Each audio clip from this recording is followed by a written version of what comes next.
மானஸ் பக்கங்கள். Hi friends, இது மாலிகாவின் கேளுங்க கதை கேளுங்க. மானஸ் எழுதிய மலரே மௌனமா, அத்தியாயம் 18. செல்வத்தின் மெசேஜ் பார்த்த பின் சந்தோஷமாக அந்த போட்டோவை வருடி கொண்டிருந்தாள் மலர்விழி. அப்போது அவனிடம் இருந்து அடுத்த மெசேஜ் வந்தது. டேபிளுக்கு பின்னாடி ஒரு ஆணி இருக்கும், அதில் ஃபோட்டோவை மாட்டிடு. வேகமாக எழுந்து சென்று பார்த்தாள். அங்கே ஆணி இருந்தது. அதில் மாட்டிவிட்டு சில நிமிடங்கள் இந்த பக்கமும் அந்த பக்கமுமாக நின்று அதனை ரசித்தாள். பின் அதன் முன் நின்று ஒரு செல்ஃபி எடுத்து செல்வத்திற்கு அனுப்பினாள். அந்த மெசேஜ் பார்க்கப்படவே இல்லை. வேலையாக இருப்பான் என்று எண்ணி விட்டுவிட்டாள். கீழே சென்று அத்தைகளுடன் கதை பேசியபடி மதிய சமையலில் உதவினாள். சாம்பவியும் சூர்யாவும் வந்து பேச அவர்களை தரதரவென்று இழுத்துச் சென்று ஹாலில் நிறுத்தி, என்ன சொன்னீங்க 2 பேரும் என்று கண்களை உருட்டி மிரட்டினாள். நாங்க எதுவுமே சொல்லலையே மலரு. அதுதான் லாஸ்டா என்ன சொன்ன?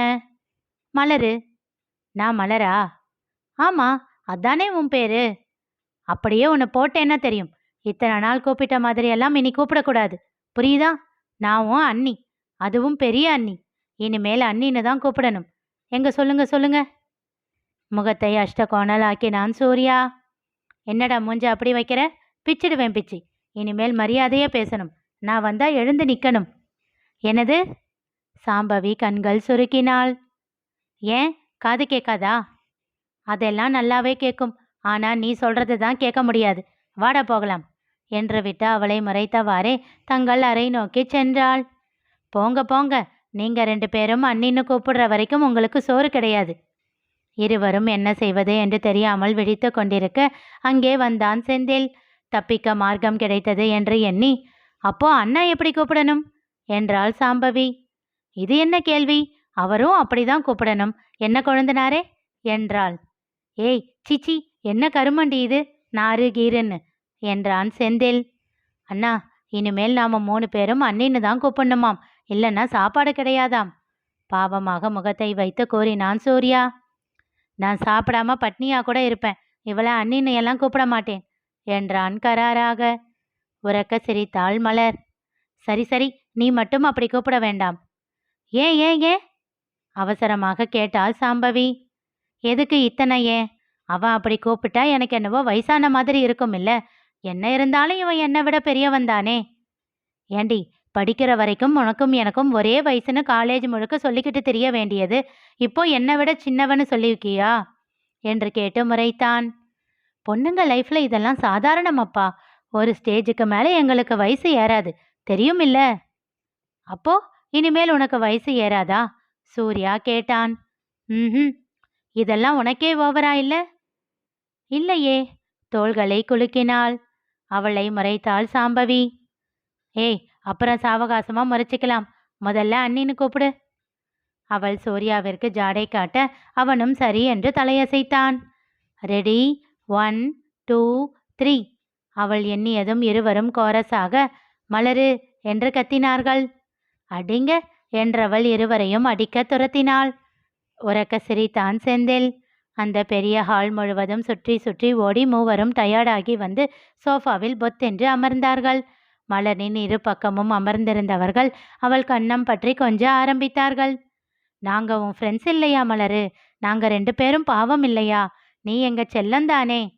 இருவரும் மாறி மாறி கொஞ்ச சிரித்து விட்டாள் மலர். ஏ லூசுங்களா, நான் சும்மா விளையாட்டுக்குத்தான் சொன்னேன். உறவு மாறினது எனக்கும் செல்வ மாமாவுக்கும் மட்டும்தான், வேற எதுவும் யாருக்கும் மாறல, சரியா?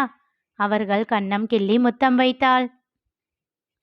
இருவரும் அவளை இறுக்கமாக அணைத்து கொண்டார்கள். அதை பார்த்தபடி வந்த செந்தில் அவனும் அவள் பின்னால் இருந்து கழுத்தோடு கட்டிக்கொண்டு அவள் தோளில் தன் தாடையை பதித்தான்.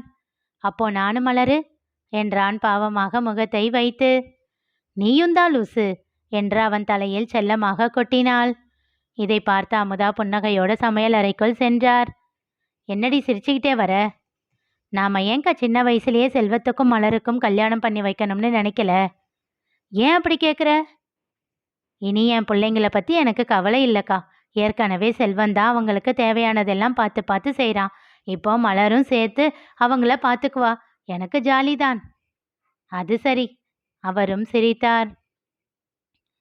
செல்வம் மதிய சாப்பாட்டிற்கு வந்தபோது அந்த புகைப்படத்தை பார்த்து, பிடிச்சிருக்கா மலரு என்று கேட்டான். பிடிச்சதுனால தான் இங்க நின்று செல்ஃபி எடுத்து உனக்கு அனுப்பினேன். அப்படியா? நான் பார்க்கவே இல்லையே. அவசரமாக தன் செல்போனை எடுத்து பார்த்தான். எதுக்கு இவ்ளோ வேகம்? சாரிடாமா, வேலையா இருந்தனா, அதான் வாட்ஸ்அப் பக்கம் போகவே இல்லை, வருத்தத்தோடு கூறினான். ஐய, அதுக்கு எதுக்கு மாமா இவ்வளவு சோகமா சொல்ற? நீ போட்டோ எடுத்து அனுப்பிட்டு நான் ரிப்ளை பண்ணுவேன்னு எதிர்பார்த்துக்கிட்டே இருந்திருப்ப இல்ல? அதெல்லாம் இல்லை மாமா, ஒரு 5 நிமிஷம் வெயிட் பண்ணேன். நீ பார்க்கவே இல்லைன்னதுக்கு அப்புறம் நான் கீழே போயிட்டேன். ஃபோனை கூட ரூம்லேயே வச்சுட்டு போயிட்டேன். நீ கோபப்படுவியோன்னு நினைச்சேன். சேச்சே, உன்னை பற்றி எனக்கு என்ன முன்ன பின்ன தெரியாதா? இதை நான் எப்படி எடுத்துக்கிறது? உன்னை பற்றி பெருமையாக சொல்கிறேன்னு எடுத்துக்கவா, இல்லை என்னை பற்றி குறையா சொல்கிறேன்னு எடுத்துக்கவா? அதை கேட்டு சிரித்து விட்டாள். அவன் கன்னங்களை பிடித்து கிள்ளினாள். எதுவா இருந்தா என்ன மாமா, உன் மேலே கோபப்பட மாட்டேன். அது போதாதா உனக்கு? போதும் போதும். சரி சொல்லு, எனக்கு இப்படி ஃபோட்டோ மாட்டுறது பிடிக்கும்னு தானே அவசரமாக ஃப்ரேம் பண்ணி வர வச்ச? அது எப்படி உனக்கு தெரியும்? ஒரு தடவை நீ சரண்யா கிட்ட சொல்லிக்கிட்டு இருந்ததை கேட்டேன். அப்போது மாப்பிள்ளை ஊருக்கு போயிருந்தாரு. வர இன்னும் 2 நாள் ஆகும்னு ஃபீல் பண்ணிக்கிட்டு இருந்தா. அதுக்கு எதுக்கு ஃபீல் பண்ணுற? அதுதான் உங்கள் ரூமில் உங்கள் 2 பேரோட ஃபோட்டோ மாட்டி வச்சிருக்கல்ல, அதை அப்பப்போ பார்த்துக்கோ. அதுக்கு தான் இந்த ஃபோட்டோ எல்லாம் மாட்டுறதுன்னு நீ சொன்ன. அதை வச்சு இதை ரெடி பண்ண. அப்போ நான் உன்னை மிஸ் பண்ணுவேன்னு நீ நினச்சியா? அப்படியே அவளை தூக்கி கொண்டு சென்று ஊஞ்சலில் அமர்ந்து அவளை மடியில் அமர்த்தி கொண்டான். அப்போ நீ மிஸ் பண்ணலையா என்றான். அவனை கண்டு குறும்பாக சிரித்தபடி, நான் எங்க உன்னை மிஸ் பண்ண? அந்த திண்டிவனம் பொண்ணு தான் உன்னை மிஸ் பண்ணிடுச்சு என்றாள். என்னது என்றான் புரியாமல். நீ அவங்க கிட்ட பிடிச்சது பிடிக்காததெல்லாம் கேட்கவே இல்லைன்னு உன்னை ரிஜெக்ட் பண்ணிட்டாங்கல்ல. பாவம், அவங்களுக்கு தெரியல நீ அதெல்லாம் கேட்காமலே தெரிஞ்சுக்கிட்டு நிறைவேற்றக்கூடிய ஆளுன்னு. அது சரி, ஏதோ ஒன்று தெரிஞ்சது பண்ண. எல்லாமே அப்படி பண்ணுவேன்னு எதிர்பார்க்காத மலரு. எனக்கு அந்த அளவுக்கெல்லாம் திறமை இல்லை. அட விடு மாமா, நான் தான் ஆல்ரெடி சொல்லிட்டேனே, எனக்கு என்ன தேவையோ நான் கேட்டு வாங்கிப்பேன்னு.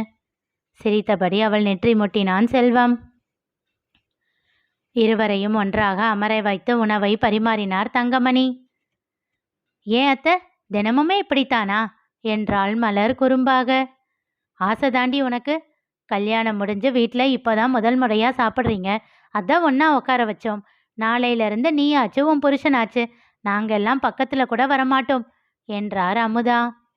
ஒரு அப்பாவி பொண்ணு கிடைச்சா போதுமே, பெத்த பையனோட பொறுப்பை அவள் தலையில் கட்டிட்டு நைஸாக ஒதுங்கிடுவீங்களே. ஏய், நீயாச்சும் பரவாயில்ல சின்னத்தை. பெரிய அத்தை எப்பவுமே மாமாவை கண்டுக்காது, அதனால் பெருசாக வித்தியாசம் தெரிஞ்சுக்காது. என்ன அத்தை என்றாள் கிண்டலாக. அவரோ அவளை முறைத்தார். அது சரி, நீ தான் எப்பவும் அக்காவை குறை சொல்லுவ இல்ல. உன் புருஷனை நீ எப்படி ஊட்டி சீராட்டி பாராட்டி பார்த்துக்கிறேன்னு நானும் பார்க்குறேன். அதுக்கென்ன, என் மாமாவை நான் சூப்பராக பார்த்துக்குவேன். கல்யாணத்துக்கு முன்னாடி அம்மா பேச்சை மதிக்காத பசங்க கல்யாணத்துக்கு அப்புறம் பொண்டாட்டி காலில் விழுந்து கிடக்கிறானுங்க. அப்புறம் என்ன கஷ்டம் இருக்க போகுது? சிவலிங்கம் கூற அந்த பேச்சில் அனைவரின் முகமும் ஒரு நொடி மாறியது. மலர் சட்டென்று சுதாரித்து கொண்டு சிரித்தபடி கேட்டாள். என்ன மாமா, சொந்த அனுபவமா? அத்தை காலையா கிடக்கிறீங்க? அதை கேட்டு எல்லோரும் சின்னதாக சிரித்துவிட சிவலிங்கத்தின் முகம் இறுக்கத்தை தழுவியது. வாழு வாழு என்றபடி அவள் காதை பிடித்து திருகி தங்கமணி கூட சிரித்துவிட அதன் பிறகு யாரும் அந்த பேச்சை கண்டுகொள்ளவில்லை. உணவு முடிந்த பிறகு செல்வமும் சிவலிங்கமும் பேசிக்கொண்டிருக்க அங்கே வேகமாக வந்தாள் மலர். மாமா மாமா, ஒரு நிமிஷம் வா மாமா. நீ போய் இதை வரேன்.